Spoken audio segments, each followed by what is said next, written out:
Thank you very much for having me.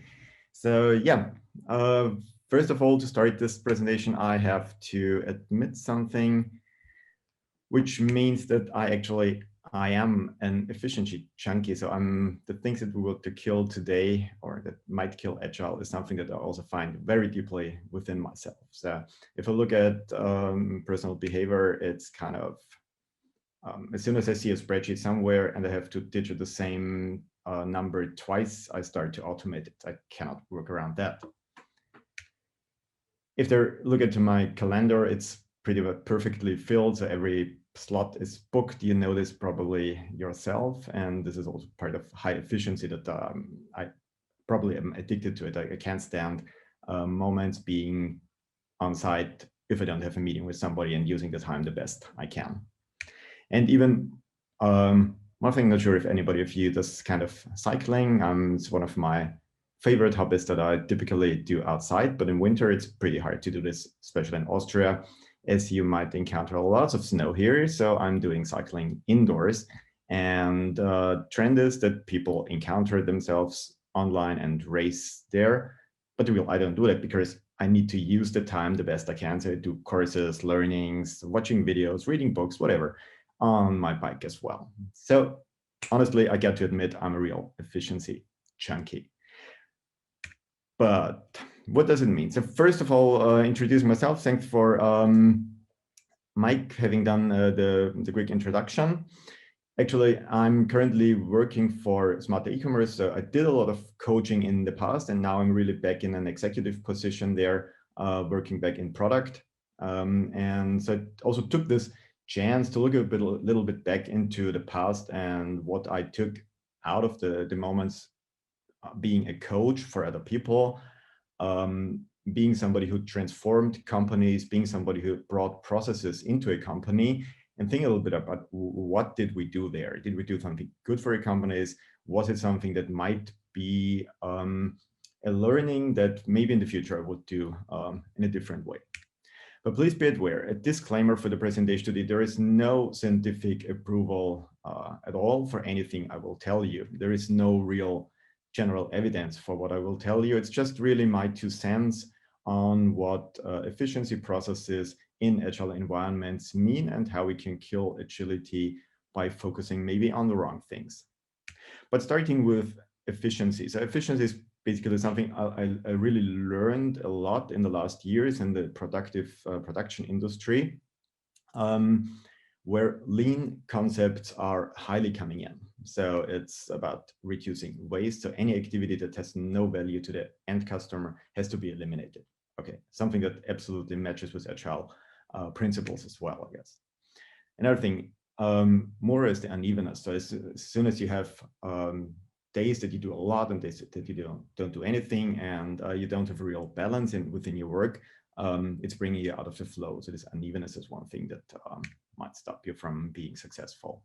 And it's about pushing work into the people. So overburdening a team is something that might actually kill anything that is creative on the way.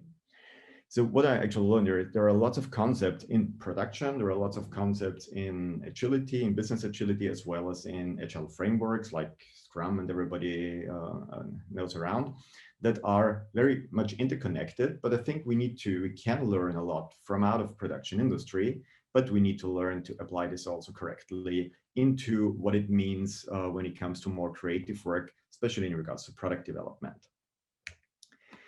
So I'm going to walk through a few ideas that I've learned out from there and touching one topic, which is managing work. So my thoughts on that, we were, especially at Trumpf, really highly efficient and really highly engaged in bringing work, in bringing the people to the right work. So we had highly established project management.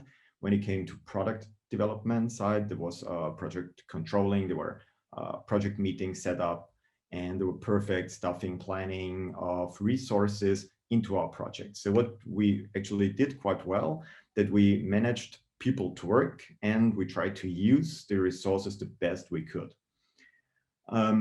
But in the end, if we look into this, what the a huge amount of time, the huge amount of work that we invested in managing is something that we need to consider regarding on our waste stuff. So honestly, if we think ourselves, all of us probably are kind of managers. What we do in regards to management is pure waste. So the idea that I would come more into is to say, okay, is it really the bad thing that we invest so much in managing and distributing tasks and making sure the teams do the right things and do the things right? Or is it not even better to invest a little bit more into ourselves, our time, into leadership, making sure that we enable the teams and to perform, and that we lead the people towards your work, and that we let them manage their own efficiency. So if we look at this red things, the management overhead that we produce in self-organizing teams is much lower, but it's still pure waste. But the overhead time that we have in our teams, if we don't have them completely perfectly stuffed and not completely pushed with tasks fully, is that they can use their waste time in a very efficient way. They can do refactoring, they can do innovative things, as we heard also before from Spotify, where they actually lift this quite well. They can do research, they can do learning. So I guess all the people know their selves very best. How can they invest this waste time that is not planned?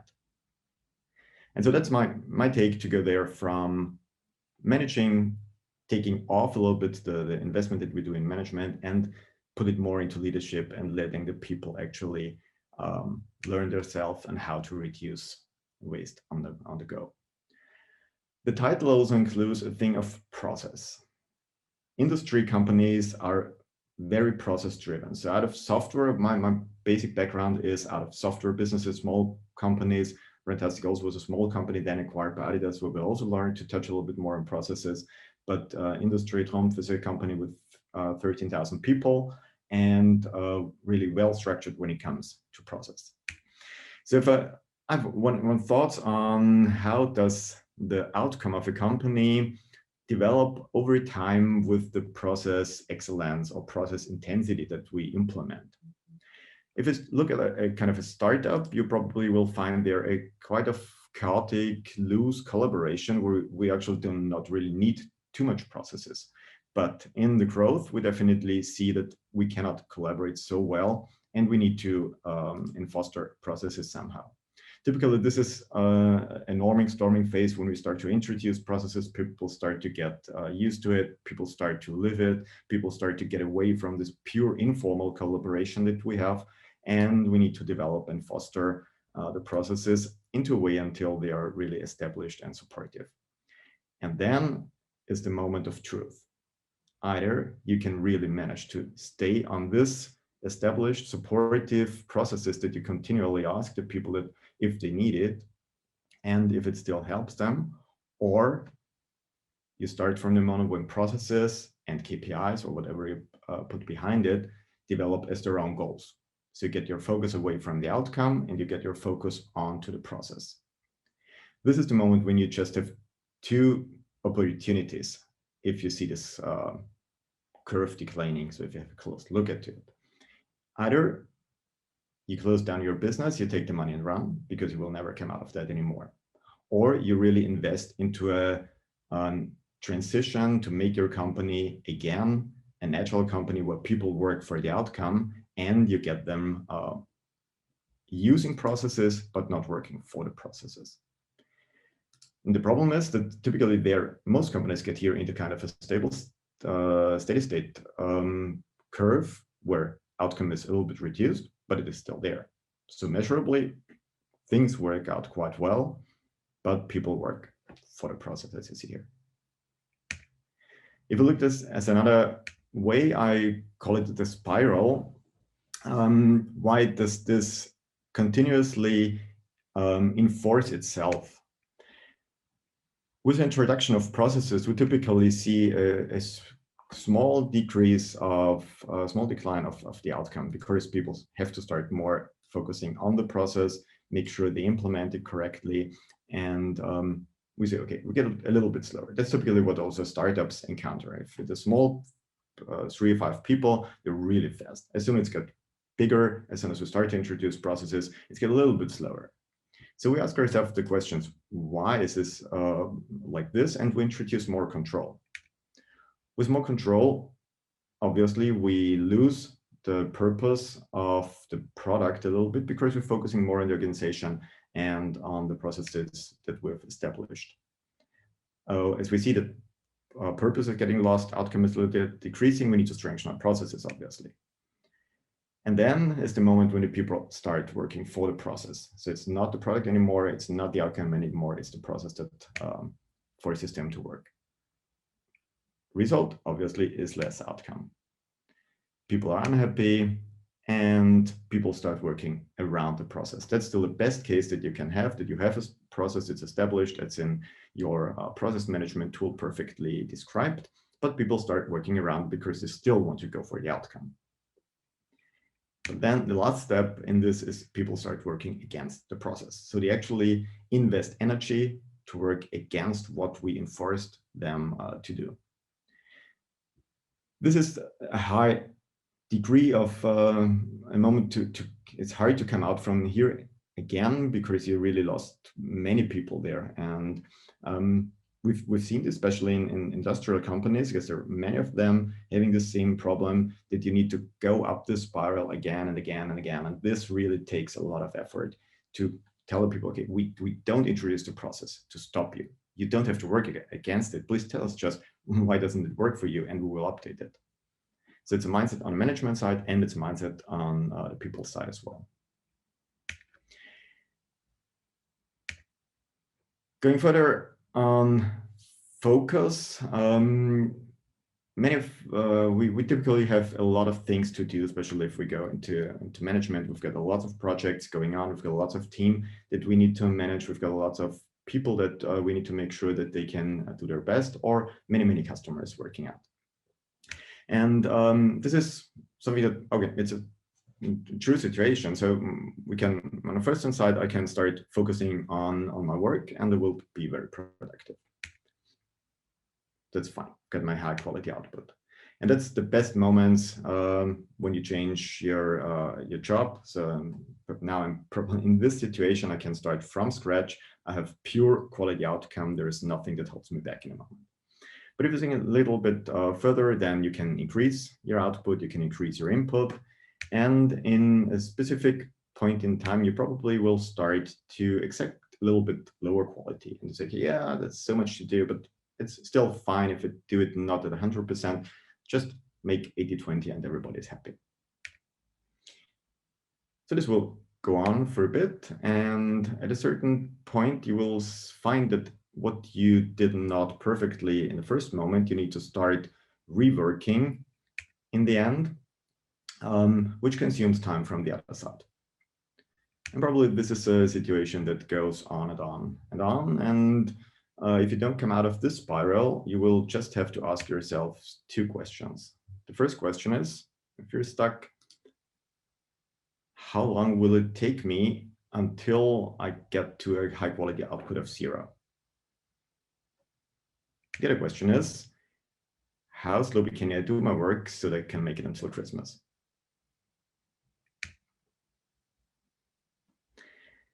And it affects everything. So it's not only something that is to a specific discipline. We find this in development. If we do software development and we do not really invest in quality, everybody knows that this curve really can kill companies, can kill products that you cannot develop anymore, because you need to invest so much into reworking and doing work twice that you cannot get any outcome anymore.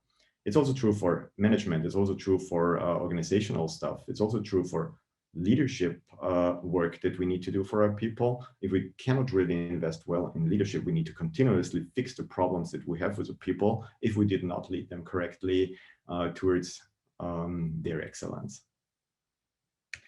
So that's something that I would call, guys, focus on getting things done and in the right quality is a moment that you have just once when you start a new work, or you have it again when you start focusing back on this and making this picture in your mind and say, okay, where am I on this curve? And do I move continuously into this direction, or can I just take a break and go back into the direction where I can really deliver high quality work and nothing else.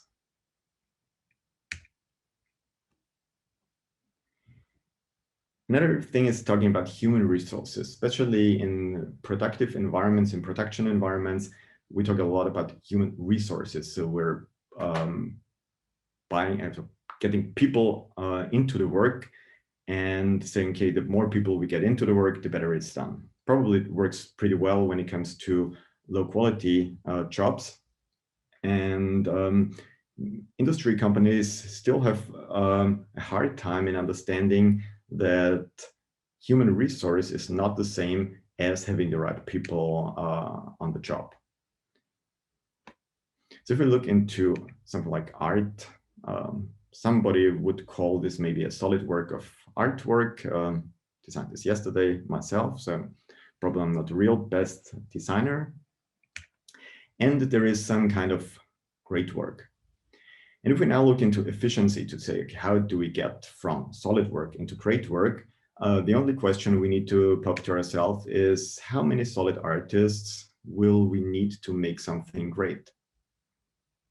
If this is an answer that you can answer, you might find it appropriately, but the fact is that we cannot really scale human resources just in a linear way.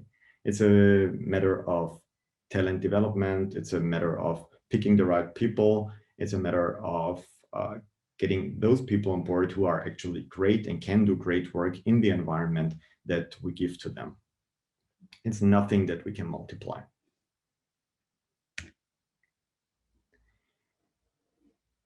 Another highly developed thing is managing by numbers. So if you look back into Tayloristic environments in production, you could measure everything, and everything has been automated and reduced to really the actual minimal numbers that we can measure to make sure that people do their work fast. You can measure when an employee takes a piece in hand, how much time it needs to screw it correctly onto the machine, and how much time it needs then for the machine to get off the conveyor belt.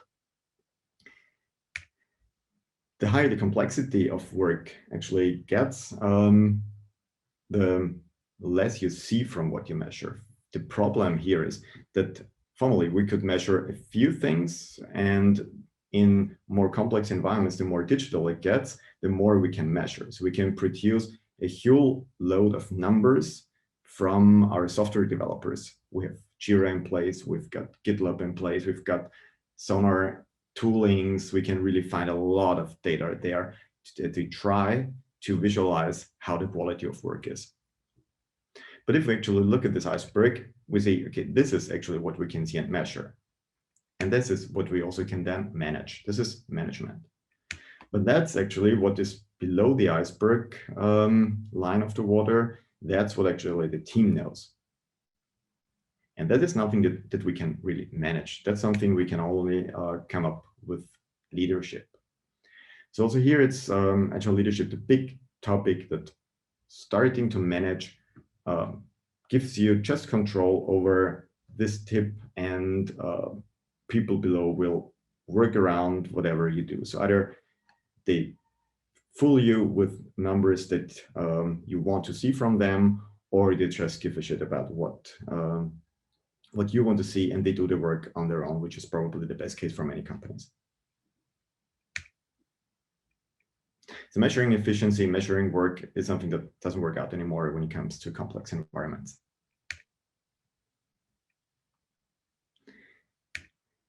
And one thing is still the decision-making. Efficiency in decision-making is often seen as something that we need to make decisions fast, and we need to make decisions, execute them as fast as possible. Sometimes we talk about it's better to have a wrong decision than to have no decision, probably right in many cases. But what we need to make sure is that decisions actually work out and that they can be executed. And this comes also to this idea of micromanaging. So if you look at this curve, it's also nothing scientific, just something that grows in my head. This is the management time that I invest in keeping my team on a performance level. This is the performance that actually comes out of the team. So if I invest a lot into my team and do micromanagement, they work well. The more I reduce the work I invest there, the less the productivity of the team will probably be. And I encounter code getting worse and worse. So I need to invest more into micromanagement, and they're getting worse and worse. I need to invest more. So this is a curve that we will see forever in this level. And the time that you can invest into leadership, into strategy, into something that actually is a even more important job maybe than just managing the team is not really increasing and is always getting at a low level. So the better way would be if we find a way to go reduce your micromanagement input really to zero and let the team grow itself. And then you've got all the time that you need for your strategy work. So the idea is that stop doing it yourself. Also, if probably in many cases it is the fact that you can do your work better than people in the team can do it. We need to focus on leadership and strategy and making sure that the people can develop, and we need to let our teams learn. That's easily saying, but the problem here that I encountered in the past is always this dip in the learning curve that we need to accept. And this is hard to say, okay, I see you're doing something wrong. I see that maybe I can give you guidance, maybe I can help you somehow, but I don't do the work myself and I don't do micromanagement. And this gray zone between micromanaging people and doing people development is really, really tight. And it's hard for somebody who is used to do a perfect job to let people make this error and come over the learning dip until they start performing. Oops.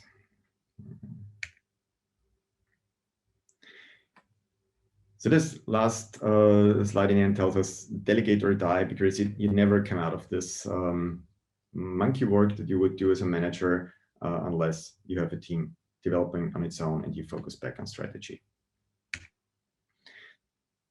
So summing up, the few ideas when we come from kind of Taylor's efficiency to agile efficiency is moving from manage people to work to enable teams to perform. Come from strict processes to evolving processes that actually support people and that you continuously ask, is it supportive? Does it help somebody? Should we kill it? Getting from parallel work into getting things done. Getting from scalable human resources into picking the right talent. From managing the numbers in leading the people, and from efficient top-down decisions to delegation and trust into your teams.